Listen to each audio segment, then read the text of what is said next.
Hi, I'm Pranam Ben, founder and CEO of The Garage. As an industry, we tend to overestimate the short-term impact of change and underestimate its long-term impact. With that preface, here are the 5 trends that I think will influence healthcare in 2023. Number 1, the issue with aging and the opportunity with aging in place. Increasing life expectancy and declining childbirths have had a significant impact on population which is aging. And there are a lot of trends that come with aging, and it is predicted that the number of elderly people per 100 working age people is going to triple in the next 10, which is a global demographic issue. And in addition to that, you have social and economic impact, you have a squeezed middle, you have strain on pension systems, rising healthcare costs, and a shortfall in supply that will lead to a overall economic slowdown. Now, the opportunity with aging with place, which is where we're going to see a lot of focus in 2023, is driven by the fact that 55% of the people aging are baby boomers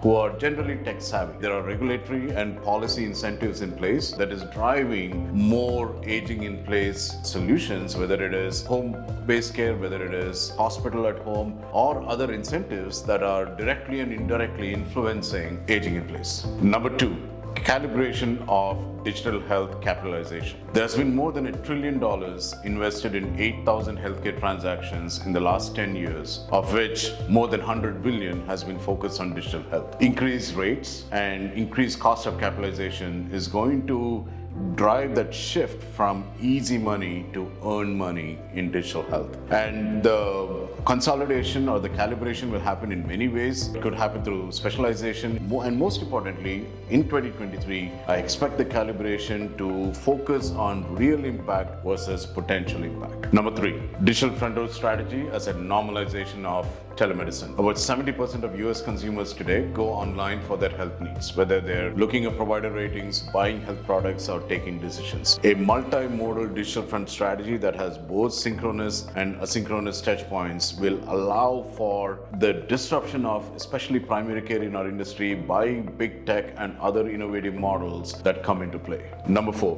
hotspotting and segmentation with a purpose. Segmenting patients based on disease conditions is a tried and tested model, but is coming under scrutiny, and what we are going to see is segmentation with a purpose, which are models that differentially serve patients based on age, ethnicity, race, or sexual orientation. Those models will have an uptick, and whether these models sustain in the long term is questionable, but it will have a short-term impact on inclusion, equity, and social health. Number 5, dawn of a new era of digital-first, data-first solutions that democratize value-based care. Now, this is going to be biased just by the work that we do, but I absolutely believe that the industry can leverage a digital-first, data-first approach to make care more accessible, more affordable, and deal with macro trends like price inflation, staff shortage, inelastic demands, consumerism, compliance, and security risks at scale. We have a posture on it. We call it Tiny Tasty Morsels from Inclusive Hubs, and you can read about it on our website too. So there you go. Those are my top 5 picks for trends to watch in 2023. And just like any other trend, every one of those is going to have intended and unintended consequences. But overall, I feel we as an industry are better positioned than ever to leverage technology and data to change healthcare for good. Thank you.